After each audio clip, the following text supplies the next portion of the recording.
Hello friends, six for all students में आप सभी का स्वागत है। आज हम भारतीय राज्य व्यवस्था एम लक्ष्मीकांत का चैप्टर 7 पढ़ने जा रहे हैं, मूल अधिकार।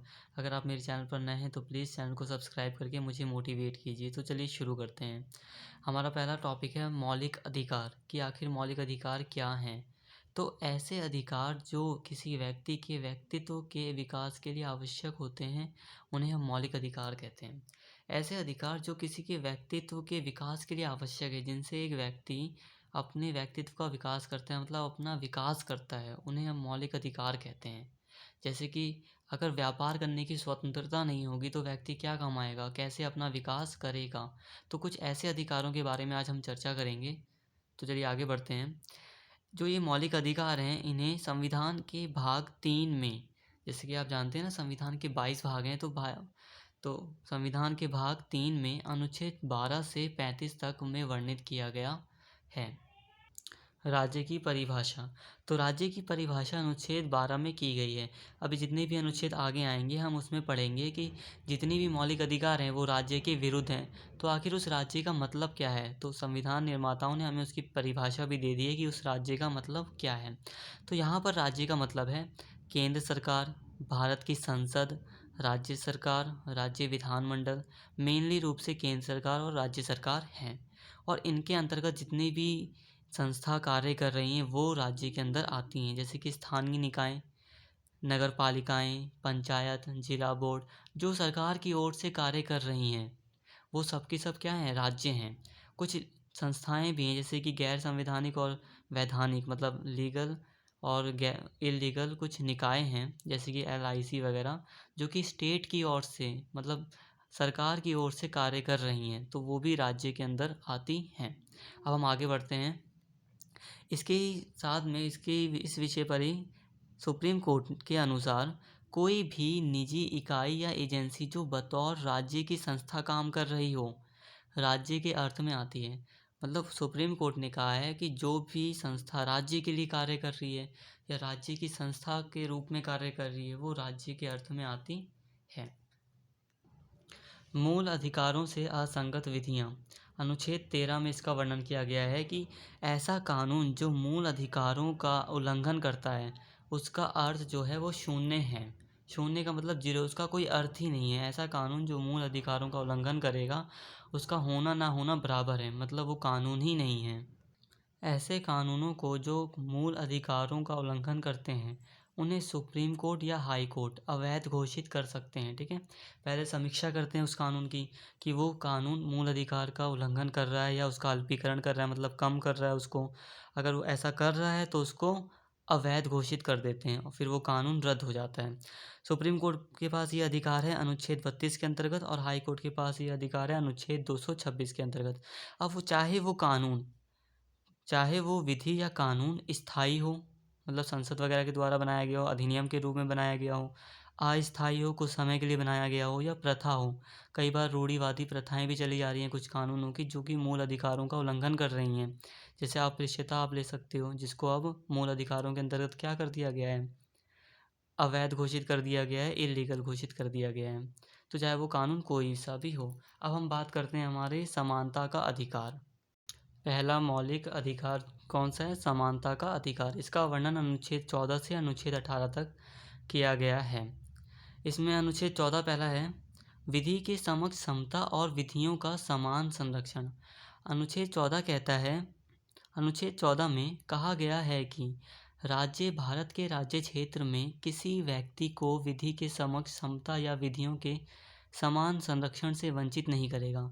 यहाँ पर व्यक्ति की बात की गई है कि जो राज्य है वो किसी भी व्यक्ति को, मतलब यहाँ पे नागरिक और जो विदेशी लोग हैं वो भी व्यक्ति में सभी आते हैं, तो किसी भी व्यक्ति को इस अधिकार से वंचित नहीं करेगा। अब विधि के समक्ष समता का क्या अर्थ है? विधि के समक्ष समता का अर्थ है कि विशेष अधिकारों की अनुपस्थिति हो समाज में, सभी नागरिकों के साथ, सभी व्यक्तियों के साथ समान व्यवहार हो। कोई व्यक्ति कानून से ऊपर नहीं है, चाहे वो अमीर हो, चाहे वो गरीब हो, चाहे वो अधिकारी हो, चाहे वो गैर अधिकारी हो, सब के सब बराबर हैं। ये कौन कहता है? विधि के समक्ष समता। बट इस अनुच्छेद का जो अनुच्छेद 14 है उसके दो पार्ट हैं, एक है विधि के समक्ष समता और दूसरा है विधियों का समान संरक्षण। अब हमें विधियों का समान संरक्षण समझना है, जो कि बहुत ज़्यादा इंपॉर्टेंट है, क्योंकि कई बार इसमें कन्फ्यूज़न हो जाती है। विधि की समक्ष समता का जो सिद्धांत है वो ब्रिटेन से लिया गया है, और विधियों का समान संरक्षण का जो सिद्धांत है वो अमेरिका से लिया गया है। विधियों का समान संरक्षण का क्या अर्थ है? विधियों का समान संरक्षण का अर्थ है कि समान परिस्थिति में समान व्यवहार होगा। जैसे कि दो अमीर लोग हैं तो उनके साथ समान व्यवहार होगा, और जो दो गरीब लोग हैं उनके साथ समान। अगर एक व्यक्ति 10 लाख रुपए कमाता है और एक व्यक्ति 1 करोड़ रुपए कमा रहा है, 1 करोड़ रुपए कमा रहा है, तो उन दोनों के साथ जो बिहेवियर होगा सरकार का वो अलग होगा, क्योंकि ये 1 करोड़ रुपए कमा रहा है और ये 10 लाख कमा रहा है, तो सरकार इससे अलग टैक्स लेगी और इससे अलग टैक्स लेगी। तो यहाँ समान परिस्थिति में समान व्यवहार हो रहा है, समान विधि के लिए समान नियम, और समान के साथ समान व्यवहार हो रहा है। ठीक है, समान, ये असमान है तो असमान व्यवहार हो रहा है। अब वहीं 1 करोड़ रुपए एक व्यक्ति कमा रहा है और दूसरा व्यक्ति भी 1 करोड़ रुपए कमा रहा है, तो इन दोनों के साथ से जो टैक्स लिया जाएगा वो बराबर होगा, समान के साथ समान व्यवहार। ठीक है, अब हमारा कुछ अपवाद हैं उनको डिस्कस करते हैं। पहला अपवाद है राष्ट्रपति या राज्यपाल। तो राष्ट्रपति या राज्यपाल को उनके पदावधि के दौरान गिरफ्तार नहीं किया जा सकता, और उनके विरुद्ध कोई भी केस चलाया नहीं जा सकता, कोई मुकदमा नहीं चलाया जा सकता जिसमें उन्हें पनिशमेंट मिले या उन्हें दंड दिया जाए। यह अनुच्छेद 361 के अंतर्गत यह प्रावधान किया गया है। और अगर कोई दीवानी मुकदमा चलाना भी है तो उसके लिए इन दोनों को पहले 2 महीने से पहले एक नोटिस जारी करना पड़ेगा। अगर ये लोग स्वीकृति देते हैं तो उसके बाद ही इनके खिलाफ वो मुकदमा चलेगा। अब हम बात करते हैं, हमारा दूसरा है सत्य कार्यवाही। अगर कोई भी मीडिया कर्मचारी संसद या विधानमंडल से संबंधित किसी प्रक्रिया में जो भी प्रक्रिया हुई है वहाँ पर उससे सत्य कार्यवाही छापता है अखबार में, तो उसके विरुद्ध अनुच्छेद 361 का के अंतर्गत कोई भी किसी भी न्यायालय में कार्यवाही नहीं की जाएगी, क्योंकि उस जांच की जाएगी कि जिसका उसने प्रकाशन किया है वो सत्य है या असत्य। अगर वो सत्य है तो किसी भी न्यायालय में उसके खिलाफ कोई भी कार्यवाही नहीं की जा सकती। संसद के किसी भी सदस्य के विरुद्ध अगर संसद के किसी सदस्य ने संसद में कुछ भी अपना मत दिया है, कोई अपना निर्णय दिया है कि कुछ विरोधाभासी कहा है, संसद के अंदर अगर उसने कुछ भी कहा है और वो संसद का सदस्य है, तो अनुच्छेद 5 ये कहता है कि उसके विरुद्ध किसी भी न्यायालय में कोई कार्यवाही नहीं की जाएगी। जो कार्यवाही की जाएगी वो संसद के नियमों के अनुसार संसद खुद ही करेगी। इसी प्रकार राज्य विधानमंडल में भी पूरी की पूरी यही प्रक्रिया है। अगर कोई विधायक अपनी विधानसभा में कुछ भी कहता है, चाहे वो सही हो चाहे वो गलत हो, तो उसके खिलाफ जो प्रक्रिया चलेगी वो किसी भी न्यायालय में नहीं चलेगी, वो सिर्फ और सिर्फ विधानसभा के नियमों के अनुसार विधानसभा में ही चलेगी। अनुच्छेद 31 ऐसा कहा जाता है कि अनुच्छेद 31 जहाँ पर आता है वहाँ से अनुच्छेद 14 हट जाता है, मतलब समानता का अधिकार हट जाता है, जहाँ पर 39 खा और गा लागू होती है। शासक और राजदूत, इनको भी दीवानी और फौजदारी मुकदमों से मुक्त रखा गया है। इसी प्रकार संयुक्त राष्ट्र की एजेंसियों को भी दीवानी और फौजदारी मुकदमों से मुक्त रखा गया है। अनुच्छेद 15 कुछ आधारों पर विभेद का प्रतिषेध। अनुच्छेद 15 में यह व्यवस्था दी गई है कि राज्य किसी नागरिक के प्रति केवल धर्म, जाति, लिंग, मूलवंश या जन्मस्थान के आधार पर विभेद नहीं करेगा।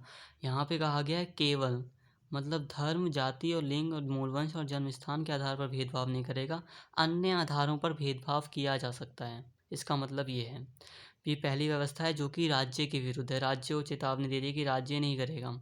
अब दूसरी व्यवस्था में देखिए, दूसरी व्यवस्था में यह कहा गया है कि कोई नागरिक दुकानों, सार्वजनिक भोजनालयों, पूर्णतः या भागता मतलब पूरी तरह या कुछ हिस्सा राज्य निधि से पोषित सार्वजनिक स्थानों में प्रवेश या उसके प्रयोग के लिए धर्म, जाति, लिंग, जन्मस्थान या मूलवंश के आधार पर रोका नहीं जाएगा।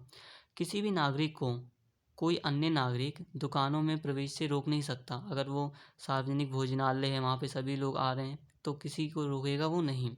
और कोई ऐसी जगह है जो कि सार्वजनिक प्रयोग के लिए है और वो राज्य निधि से पोषित है, मतलब राज्य निधि से चल रही है, जैसे कि कुएं हैं, स्नान घाट है, तो वहाँ पर भी कोई नागरिक या राज्य खुद किसी व्यक्ति को जाने से रोकेगा नहीं। अब इसके कुछ अपवाद हैं। यहाँ पे ये ध्यान देने वाली बात है कि जो पहली व्यवस्था है वो कह रही है राज्य और दूसरी व्यवस्था कह रही है नागरिक। राज्य और नागरिक यहाँ दोनों के विरुद्ध है ये अधिकार। कोई नागरिक भी हमारा ये अधिकार रोक छीन नहीं सकता, कहने का मतलब है। अब इसके कुछ अधिकार हैं, अपवाद हैं। तो मुख्यतः इसके 3 अपवाद हैं। पहला है, राज्य को यह अनुमति होती है कि वह बच्चों या महिलाओं के लिए विशेष व्यवस्था करे। मतलब यहाँ पर राज्य को अनुमति है कि वो बच्चों या महिलाओं के लिए विशेष व्यवस्था कर सकता है। जैसे कि आपने देखा होगा कि बच्चों की जो प्राइमरी शिक्षा होती है उसको निःशुल्क कर दिया जाता है, महिलाओं को स्थानीय निकायों में आरक्षण दे दिया जाता है। और दूसरा अपवाद है, सामाजिक एवं शैक्षणिक रूप से पिछड़े वर्गों तथा अनुसूचित जाति एवं जनजाति के विकास के लिए विशेष उपबंध कर सकता है। अब कोई उपबंध कर सकता है जिससे कि इनका विकास हो, तो ये भी एक अपवाद है। शैक्षणिक संस्थाओं में प्रवेश के लिए छूट संबंधी कोई नियम बना सकता है। अगर उसे लगता है कि सामाजिक और शैक्षणिक रूप से पिछड़े वर्ग ज़्यादा हैं, उनको समान प्रतिनिधित्व नहीं मिल रहा है शैक्षणिक संस्थाओं में, तो उनके प्रवेश के लिए वो छूट प्रदान कर सकता है, उसके लिए नियम बना सकता है। और वो 10% का अतिरिक्त आरक्षण भी घोषित कर सकता है। और ये आरक्षण जो है वो पहले से जारी आरक्षण से के अतिरिक्त है, मतलब एक्स्ट्रा होता है। ये 10% का आरक्षण ये सभी सरकार को दिया जाता है, वो चाहे तो 10% का आरक्षण लगा सकती है। शैक्षणिक संस्थाओं में अन्य पिछड़े वर्गों के लिए आरक्षण, मतलब अब ओबीसी के लिए शैक्षणिक संस्थाओं में, एजुकेशनल इंस्टीट्यूशन में आरक्षण, तो इसे 93 संशोधन 2005 के द्वारा केंद्रीय शैक्षणिक संस्थान अधिनियम 2006 के द्वारा लागू किया गया, जिसमें उच्च शैक्षणिक संस्थाओं में 27% आरक्षण की व्यवस्था की गई ओबीसी के लिए, अन्य पिछड़े वर्गों के लिए।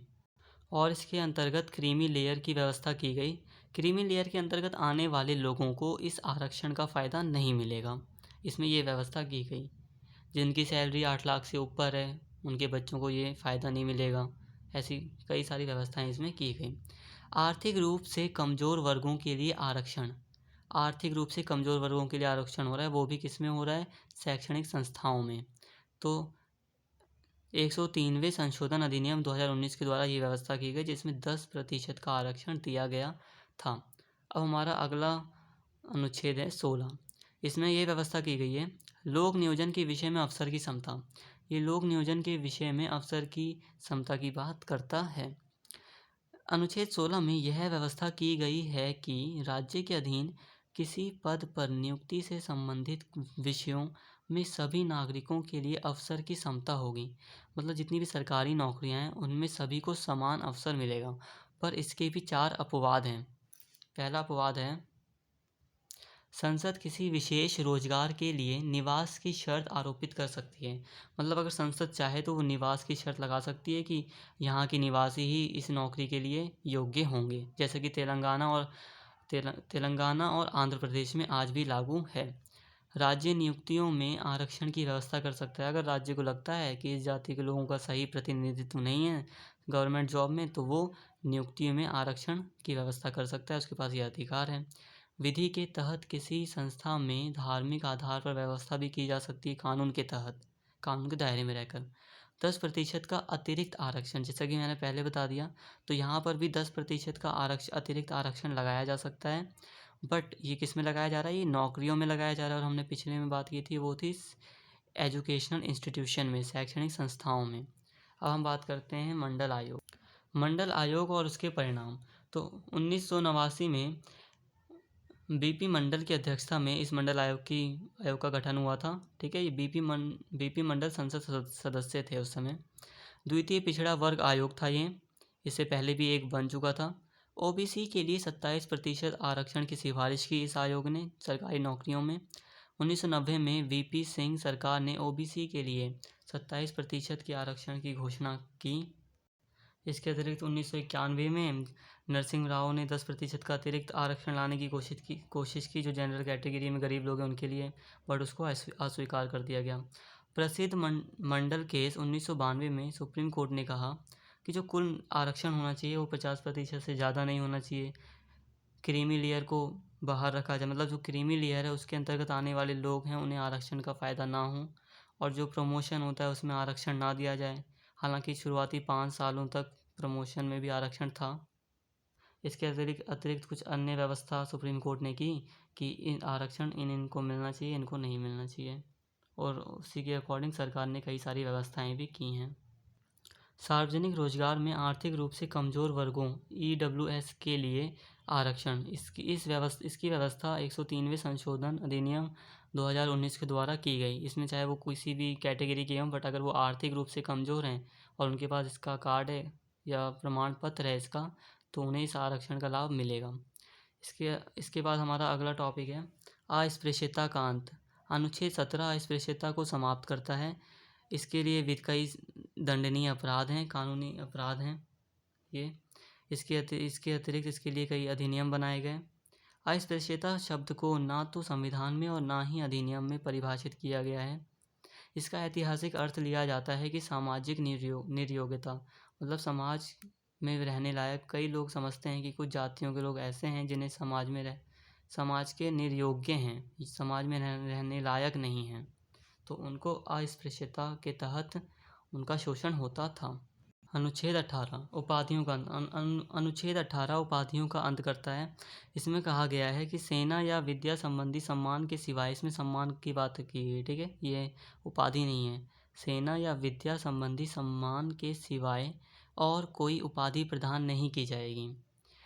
जैसे कि आप जानते हैं कि पहले महाराजा, राय बहादुर, दीवान बहादुर और राय बहादुर या महाराजा की उपाधियाँ हुआ करती थीं, जिन्हें अनुच्छेद 18 के तहत जिनका अंत कर दिया गया है, जिन्हें ख़त्म कर दिया गया है। इसमें यह भी व्यवस्था की गई है कि कोई भी नागरिक बिना राष्ट्रपति की परमिशन के या कोई भी व्यक्ति जो कि भारत में राज्य के लाभ के पद पर विद्यमान है, वो राष्ट्रपति की अनुमति के बिना किसी विदेशी राज्य से किसी भी प्रकार की भेंट स्वीकार नहीं करेगा। 1996 में इसके संबंध में उच्चतम न्यायालय ने ये कुछ निर्णय दिया कि जिन उपलब्धियों की संवैधानिक वैधता को उचित ठहराया उनमें शामिल हैं पद्म विभूषण, पद्मश्री, पद्म भूषण। इन 3 पुरस्कारों को उच्चतम न्यायालय ने संवैधानिक वैधता प्रदान की है 1946 में, ठीक है। उच्चतम न्यायालय ने कहा है कि ये पुरस्कार हैं, ये उपाधियां नहीं हैं। अगर कोई व्यक्ति अपने नाम के आगे इनको लगाता है तो उनसे ये छीन ली जाएंगी। तो इसके आगे का जितना भी पोर्शन है वो नेक्स्ट वीडियो में आप देख सकते हैं। अगर आपको वीडियो पसंद आई हो तो प्लीज़ चैनल को सब्सक्राइब कीजिए और वीडियो को लाइक कीजिए। इसका नेक्स्ट पार्ट ज़रूर देखिए।